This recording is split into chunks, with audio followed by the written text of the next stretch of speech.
everyone, welcome back to another video. Last time we left off with the dispute over territories, talking about a lot of the western states and how the dispute between North and South really believed about those and certain laws that happened during that. We're now on to utopias in the backwoods. Slavery, where it existed, was a damper on reform agitations in general. Therefore, these were largely confined to the North. In the 1830s, 40s, and 50s, a wide variety of philanthropic, humanitarian, and even collectivists movements attracted support from working men and intellectuals. Imprisonment for debt was outlawed in many states. Education was made more general. Reforms were made in the treatment of prisoners, paupers, and insane persons. In 1848, there was the beginning of a women's suffrage movement, although it was many years before it became nationwide.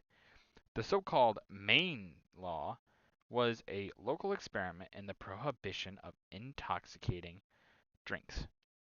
Most striking was the establishment of small voluntary communities on a cooperative basis. Such were Brook Farm in Massachusetts and New Harmony in Indiana.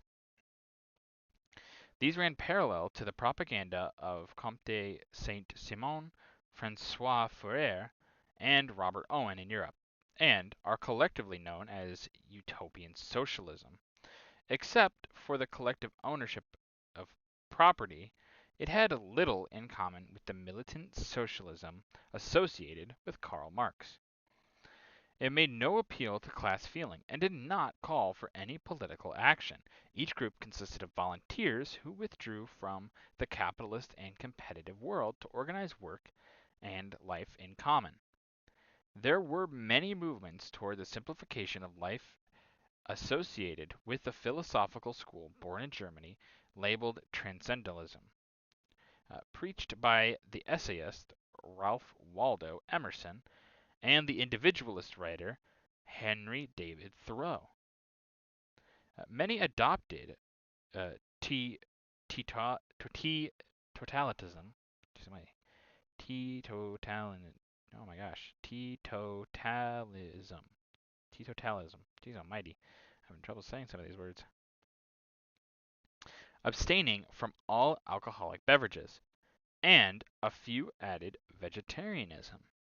There was a tendency to take an interest in more or less heretical schools of medicine, such as homeopathy and osteopathy and phrenology. A premature attempt to map the brain into separate areas had its adherents. Puritans, in religion, the stern orthodox Calvinism of the early New England Puritans was, in some cases, softened into universalism, denying hell, and Unitarianism, denying the Trinity. There was no great increase in materialism in the European sense, for nearly all the reformers were idealistic. Yeah, this is a time of great trying, especially in the United States. You have a lot of people that moved from Europe and are just trying to um, start a new life, and a lot of people are trying something new. Hey, can we try something new? Can we see if we can do something maybe a little different for once? And a lot of people try it, and it works out some places, and other places it doesn't. And a lot of these settlements like this don't necessarily last, but you could say that's more of a grinding down by state politics or even federal politics. But they just don't last. But it was very interesting. Collectivism is something that is not really in widespread use today. Actually, there's not really pretty much anywhere that uses collectivism. But collectivism is kind of a marriage of capitalism and socialism in some ways. It's a little bit more complicated than that, but if you want to look at it just from a political sense, kind of, but not quite. But yeah, now we'll get into the pictures. At the above left here is New Harmony, Indiana. It was conceived by Robert Owen, the reforming British industrialist, as a social experiment in community living which he hoped might solve the labor capital movement. It attracted intellectuals, tradesmen, and artisans, as well as numerous cranks, and strange visionaries. Yeah, you get, like I said, you got a lot of people trying things. New Haven is one of them. And while they don't necessarily work out, it does get a lot of people to try it. And people enjoy it while they are doing it. It'd be interesting to see if the things like that would have survived. What would it be like? Hard to really know. Above is a lithograph made by Nathaniel Currier, which he called Shakers near Lebanon. The Shakers originated in England in 1758, founded by Mother Ann Lee. She and 8 female followers came to America and set up a community whose tenets were celibacy, equality, neatness, simplicity, and charity. Since celibacy was required, the only way of maintaining the Shaker population was through the recruitment of new members. Yeah, things like this, this really especially doesn't last. Um, if there's celibacy, obviously it's harder for a movement to grow because you have to get new recruits. But a lot of recruits are going to look at it and look at celibacy. Oh my gosh, celibacy in general, and not especially at this time, and not really jive with it.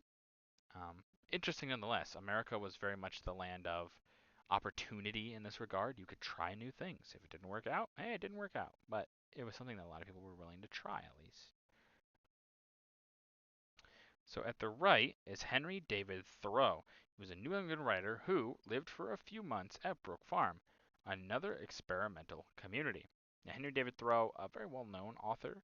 People bring up Thoreau quite often. Um, Interesting writer. Has somewhat of an influence today, but not as much as he did at one point, of course. And at the far right here is Ralph Waldo Emerson, the New England transcendentalist. Oh my gosh. Transcendentalist. Transcendentalist, that's what it is. Visited Brook Farm on numerous occasions. Yeah, you gotta remember, a lot of these guys are super influential, and so they talk about a lot of this stuff, and then they go visit the places that are inspired by them. And also help influence maybe even more spots. One thing you notice is they say they visited. A lot of times they didn't necessarily stay at these locations. Um, a lot of these places, while they were very nice, it sometimes was hard living for a lot of these people. So, hmm. But that's going to do it for this video. If you guys liked the video, leave a like. If everyone wants to improve these videos, leave a comment down below. I always appreciate your feedback. And as always, subscribe. It really does help out the channel. Thank you.